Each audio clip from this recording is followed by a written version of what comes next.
So I wanted to talk about the books that I've read in April. We still have a few days left in the month. It's April 26th, so I'm jumping the gun a little bit, but I don't foresee myself finishing any more books this month. I read 5 books, which totaled out to a little over 1,400 pages.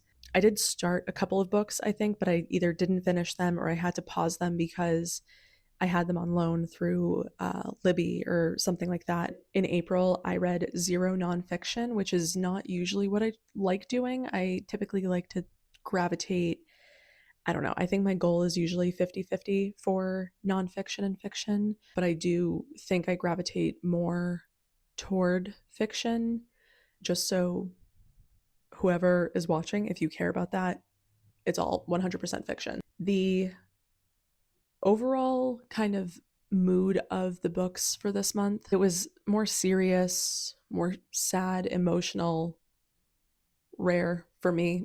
I feel like to gravitate toward a book that is an emotional novel. That's kind of my calling card, I feel like, at this point.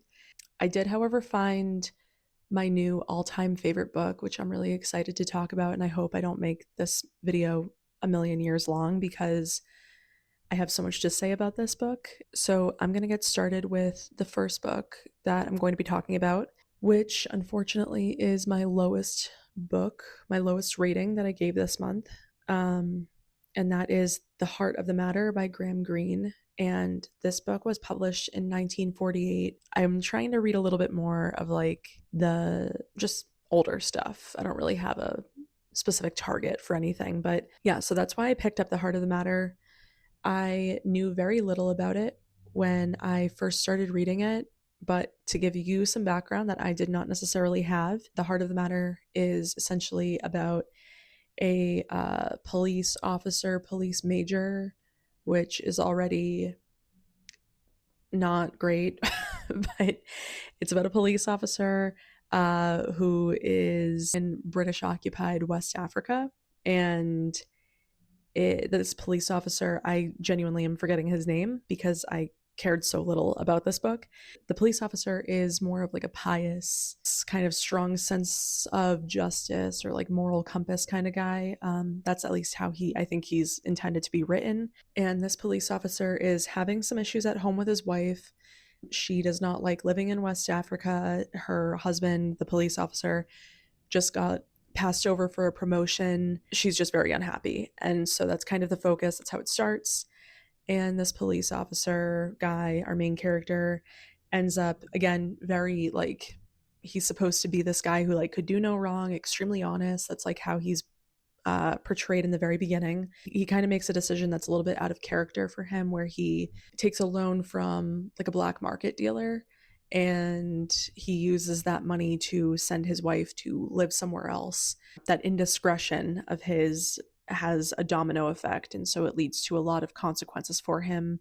And so the reader is kind of just watching how all these events play out because of this one thing that this guy did, who again is supposed to be a very, like I said, strong moral compass, kind of like voice of reason type of guy.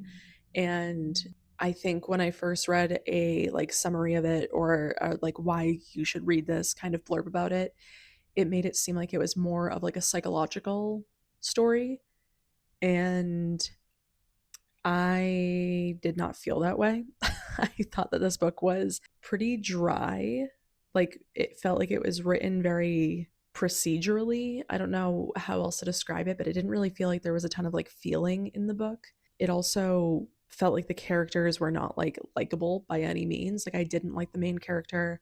I didn't like his wife. I didn't like the setting. I didn't like that it was like, I don't know, just I didn't like anything about it, really, to be honest. I thought it was pretty boring. I thought it was predictable. I didn't feel bad for any of, for the cop, for any of the bad stuff that happened to him, because it was like his own choices. But maybe, there's something I'm missing about the context of that time. I'd like to think I have a general understanding of what was going on in like the global context in the 1940s, but I'm sure there's something that I'm missing about why this book was so good when it came out, or why it's enjoyed so much. But I just felt bored. and annoyed the whole time I was reading it, honestly. So unfortunately, I'm giving this book a 2.25 out of 5. I'll give it a little bit higher of a score just because it certainly wasn't the worst book I've ever read in terms of like technical, writing. There wasn't any sort of like emotional investment that I had in it. It felt like I was really just like very obviously reading about this story that some guy wrote about a cop who hates his wife. And so I don't know, like I just it wasn't my thing. So moving on. Number 2, Edinburgh by Alexander Chee. This book was published in 2001. It focuses on a Korean American. He's a boy at the start of the story. His name is Fee, or Apheus, I think is his full name.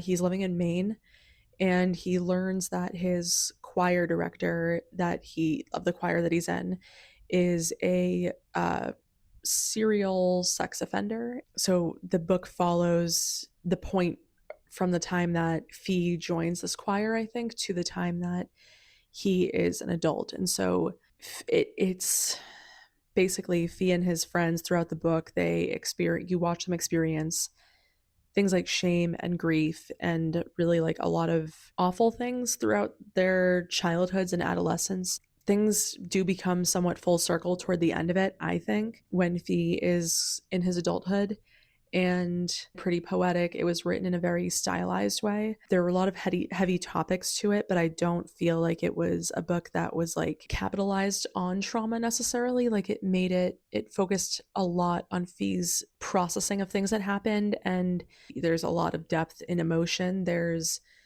good times and bad times. You're watching Fee kind of grow and persevere through his adolescence and his adulthood, but he's still a very human character who doesn't like get all the answers that he wants. He's not directly seeing a lot of the traumatic or horrible things that are happening throughout the story. There's some things that he is directly coming to terms with or contacting, but a lot of it is stuff that he kind of just hears about. And so a lot of it is just like that gray area of life of like, we'll never know the answer to that. The third book that I read in April is The Intuitionist by Colson Whitehead, and this was published in 1999. On the surface, it seems like a mystery about elevators. There's more depth to it, and it was funny and deep and serious. Like, it had a really good blend of different moods. The Intuitionist follows our main character, who is Lila Mae Watson. She is the first Black woman elevator inspector in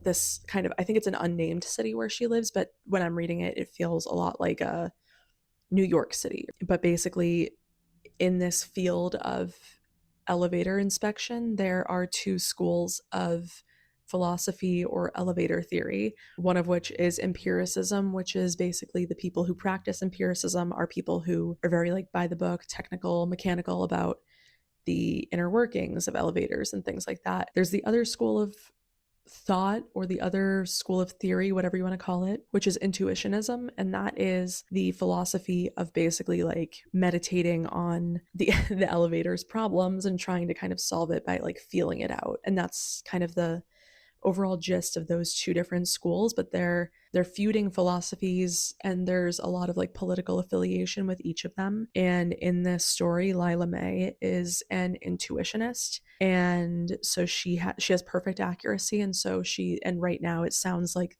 I think in the story, empiricists were kind of the ruling party, it seemed like, in this story. But anyway, Lila Mae is an intuitionist. She has perfect accuracy with her elevator inspections, and so she gets the problem right every single time.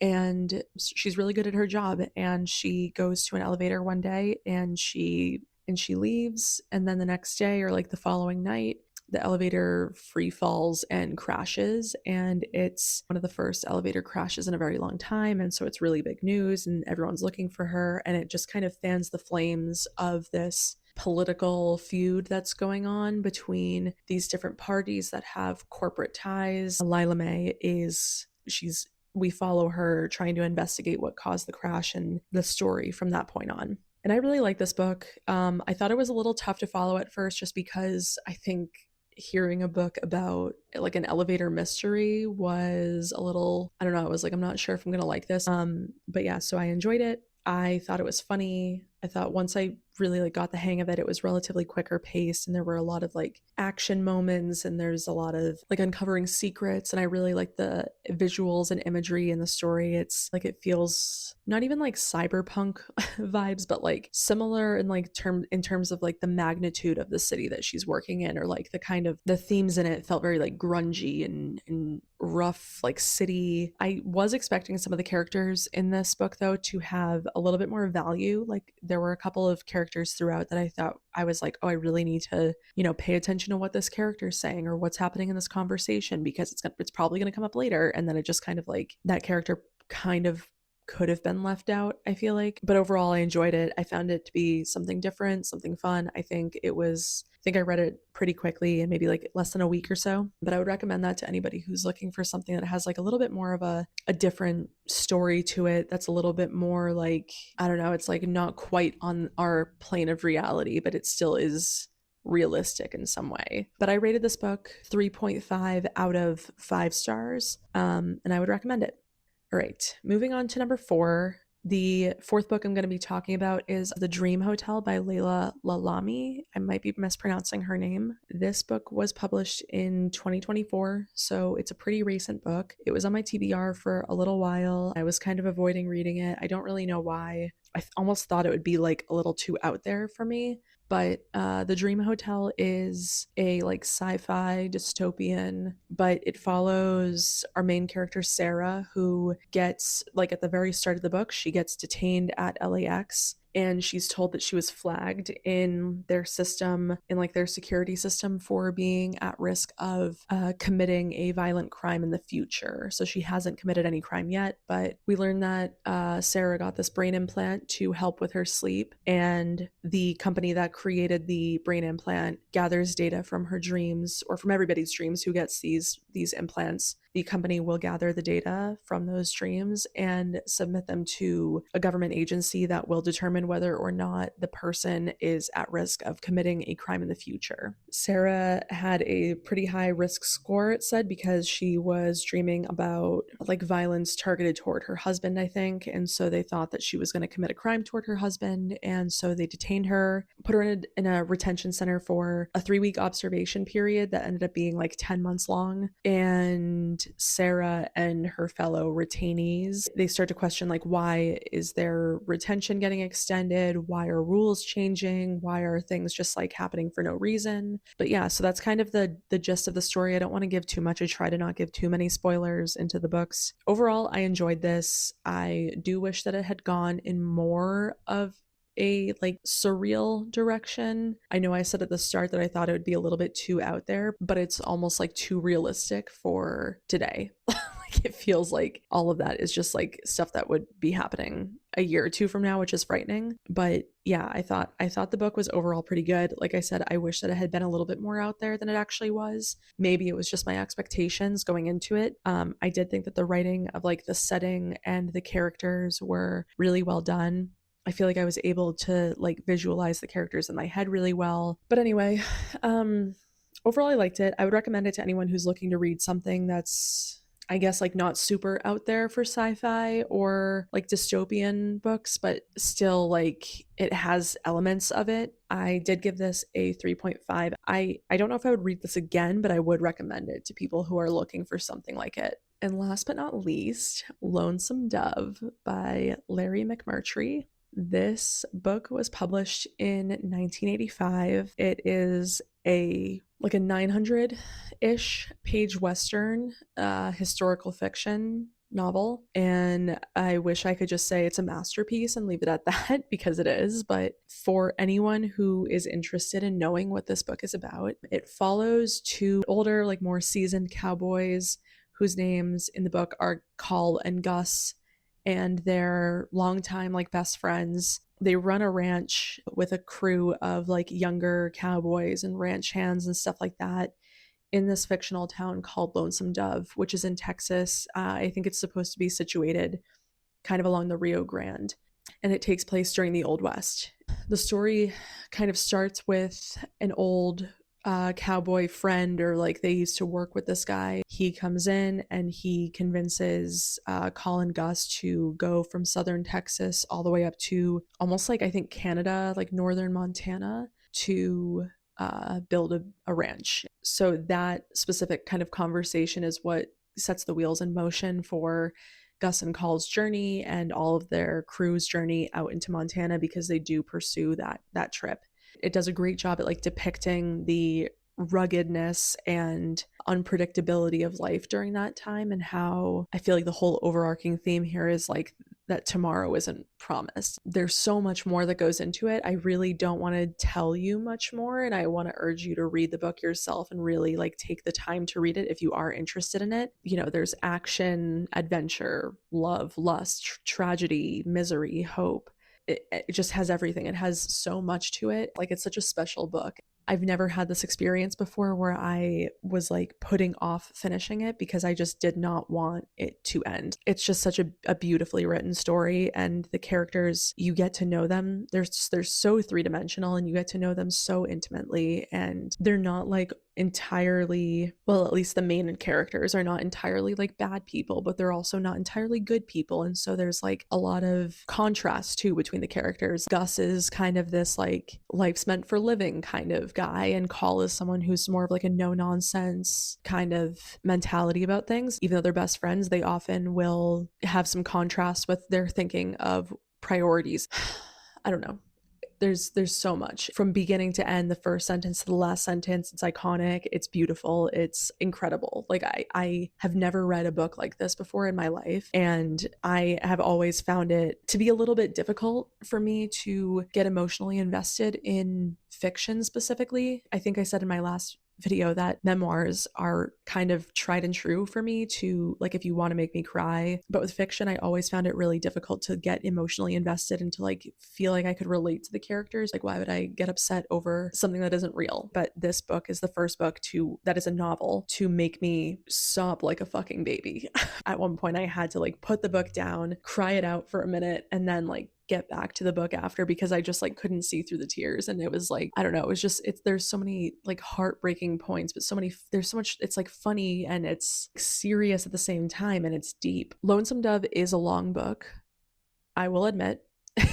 900 pages can be a lot. I didn't think that I was up for the task. I often think to myself, like, I can barely maintain momentum with, you know, a 350 page book. And so I really didn't think that I was like cut out for a 900 page book yet. The first couple hundred pages do seem to have like a little bit of a slower start than what you would expect from a book like this. And I know that that sounds like a big commitment for, you know, I don't know, it seems like a high stakes investment in something like this. The author does a really great job at like gradually introducing characters, and that's why it takes so long. You meet the first kind of handful of characters, like the first, I don't know, like 2 to 4 characters. You really get to know their personalities through that section before the author introduces any more, or like he'll introduce one more as you're still getting to know them. There's always stuff coming in where you're always getting information, but it's very like digestible. It's a really, really accessible book. Once you get past the first couple hundred pages, I would say it like basically once they leave Lonesome Dove, it gets crazy. It picks up, and it's just like, there's just so much that happens. It's so good. And I think everybody should read it. If you're thinking about reading this book, but you're like, if it's been on your list for a while, or if you've heard of it and it sounded interesting, or you've heard good things about it or whatever, all I have to say is take your time with it. Enjoy the ride. I didn't have a favorite book before I read Lonesome Dove, and now I do. And so it's very near and dear to my heart. I love it so much. I do think that it goes without saying that this book was 5 out of 5 stars for me. I'm going to stop yapping about books now, about Lonesome Dove specifically. But yeah, so I'm going to wrap it up there. Those are the 5 books that I read in April 2026, and I'm looking forward to talking about more books in the next couple of months, whatever it ends up being. But in the meantime, thank you for watching.